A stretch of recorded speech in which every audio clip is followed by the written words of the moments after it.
बिस्मिल्लाहिर्रहमानिर्रहीम। अस्सलाम वालेकुम दोस्तों। हजूर अकरम सल्लल्लाहु अलैहि वसल्लम की हदीस पाक है, खैरुकुम मन तअल्लमल कुरान व अल्लमहु। तो में से बेहतरीन शख्स वो है जो कुरान सीखे और उसे सिखाए। आज इंशाअल्लाह ताला इसी सिलसिले में हम एक बहुत ही दिलचस्प और अहम टॉपिक सीखेंगे। कुरान मजीद की सूरतों का वो ग्रुप जिसे मुसब्बिहात कहते हैं, इसमें कौन कौन सी सूरतें शामिल होती हैं और इन सूरतों की पहचान कैसे हासिल होती है। जैसा कि आपको मालूम है कि कुरान मजीद में कुल 114 सूरतें हैं। सूरतों का आगाज इसम से भी होता है, फेल से भी होता है और हर्फ से भी होता है। सबसे पहले सीखते हैं कि तस्बीह किसे कहते हैं। तस्बीह बाब तफील से आता है। सब्बहा युसब्बिहु तस्बीहन, ये बाब तफील है और इसका मतलब होता है पाकी बयान करना। जैसा कि आपको मालूम है कि कुरान मजीद की सूरतों का आगाज मुख्तलिफ तरीकों से होता है। 7 सूरतें ऐसी हैं जिनके आगाज में तस्बीह आती है। इन 7 में से 5 सूरतें ऐसी हैं जो कि सब्बहा युसब्बिहु से शुरू होती है और यही मुसब्बिहात के नाम से मशहूर है। और 2 सूरतें इसके अलावा हैं जिनके शुरू में तस्बीह आती है, वो आगे चल के हम सीखेंगे। तस्बीह कहते हैं, जैसे कि मैंने आपको बताया, पाकी को। तस्बीह के अंदर तंजीह का मफहूम भी पाया जाता है और बंदगी और इबादत का भी मफहूम पाया जाता है। यानी हर चीज अपने खालिक को अपने कौल और अमल से पाकीज़ा और मुनज़्ज़ह साबित करती है। अल्लाह की ज़ात ऐसी है जो हर नोक्स, हर कमजोरी, हर ऐब और हर खता से पाक है। ये पाकीज़गी उसकी ज़ात का भी हिस्सा है, उसकी सिफात का भी हिस्सा है, उसके अफ़ाल का भी हिस्सा है और उसके अहकामात का भी हिस्सा है। और जुबान से अल्लाह का जिक्र करना, उसकी तकदीस बयान करना जुबानी तस्बीह है। इसी तरह नमाज पढ़ना, इसके हुजूर में क़याम और रुकू सुजूद करना, ये अमली तस्बीह है। और इसी तरीके से अल्लाह के दीन को रूए ज़मीन पे कायम करने की कोशिश करना, ये उसकी कौली और अमली तस्बीह का तकाजा है। इसीलिए कुरान करीम जब जिक्र करता है कि कायनात की हर चीज अल्लाह की तस्बीह बयान कर रही है, तो इससे मकसूद यही होता है कि इंसानों को याद दहानी कराई जाए कि कायनात की हर वो चीजें जो इंसान से दर्जे में कम हैं, लेकिन फिर भी वो अल्लाह की तस्बीह बयान कर रही है, तो इंसान को भी बदरजाए औला अल्लाह तबारक व तआला की तस्बीह बयान करनी चाहिए।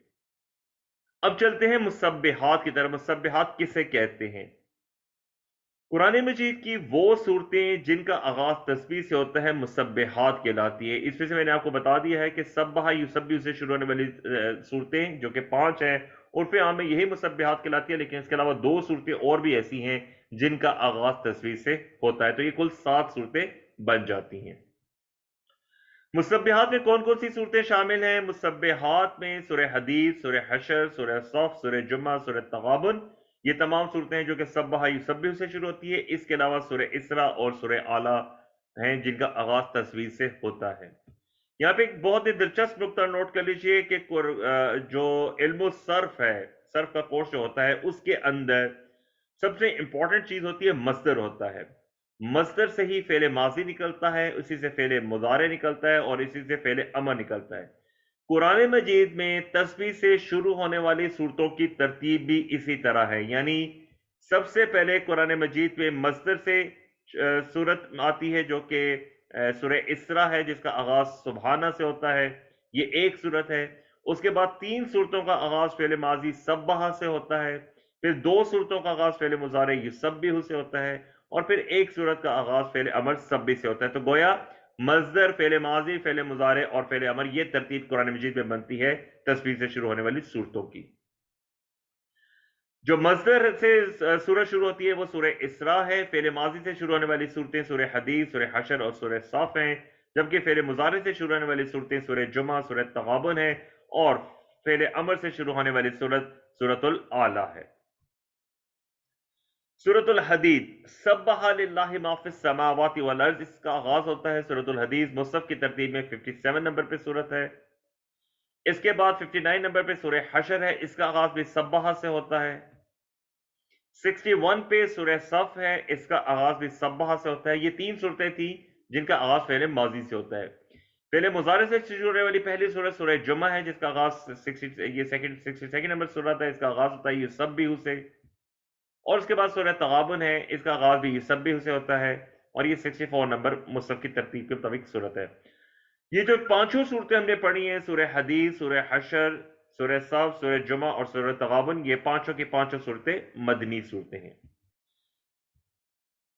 ان 5 صورتوں میں سے 3 کا آغاز سبح سے، 2 صورتوں کا آغاز یسبح سے ہے، یعنی اللہ کے تسبیح کا ذکر فعل ماضی میں بھی ہے اور فعل مضارع میں بھی ہے، اور یہ بڑی امپورٹنٹ بات ہے۔ ہمیں یہ پتہ چلتا ہے کہ چونکہ فعل مضارع حال اور مستقبل دونوں کے زبان میں آتا ہے، تو گویا سبح یسبح سے شروع کرنے والی صورتوں میں اللہ کی تسبیح کا پورے زمانے کا کلی احاطہ کر دیا گیا، یعنی آسمانوں اور زمین کے اندر جو بھی چیز ہے اس نے ہمیشہ اللہ کی تسبیح بیان کی ہے، اور ہر چیز اب بھی اس کی تسبیح بیان کر رہی ہے، اور آئندہ بھی اس کی تسبیح، ہمیشہ اس کی تسبیح بیان کرتی رہے گی۔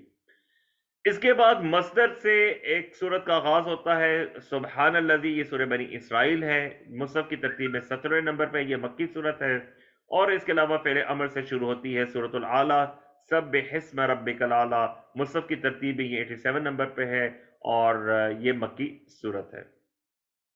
اب ایک انتہائی دلچسپ نکتہ کہ ہم سبح یسبح سے شروع ہونے والی صورتوں کے درمیان فرق کیسے کریں، ہمیں کیسے پتہ چلے گا کون سی صورت سبح سے شروع ہوتی ہے، کون سی صورت یسبح سے شروع ہوتی ہے؟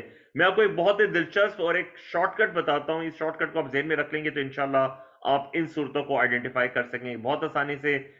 جو صورت یا جس صورت کے نام کا پہلا حرف بغیر نقطے کے ہوگا تو وہ سبح سے شروع ہوتی ہے، جیسے غور کیجئے سورۃ الحدید، حدید میں کوئی نقطہ نہیں آتا تو یہ صورت جو ہے یہ سبح سے شروع ہوتی ہے۔ اسی طرح سورہ صف کے اندر کوئی نقطہ نہیں آتا تو یہ پہلے حرف کے اوپر کوئی نقطہ نہیں آتا، یعنی صاد کے اوپر کوئی نقطہ نہیں ہے تو یہ بھی سبح سے شروع ہوتی ہے۔ اسی طرح سورہ حشر ہا کے اوپر کوئی نقطہ نہیں آتا تو یہ صورت بھی جو ہے یہ سبح سے شروع ہوتی ہے۔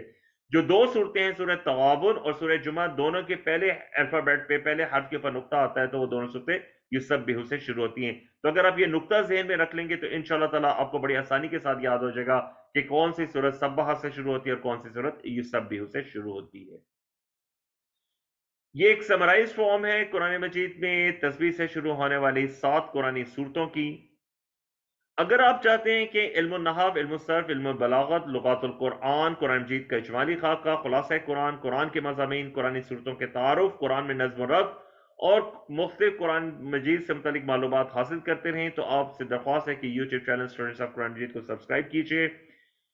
اگر آپ کو ویڈیو پسند آئی تو لائک کیجئے، کامنٹ کیجئے، شیئر کیجئے۔ اللہ سے دعا ہے کہ اللہ میں قرآن پڑھنے، سمجھنے، غور کرنے، عمل کرنے، پھیلانے اور یاد کرنے کی توفیق دے۔ سبحانک اللہم و بحمدک، نشہد ان لا الہ الا انت، نستغفرک و نتوب الیک۔ السلام علیکم ورحمۃ اللہ وبرکاتہ۔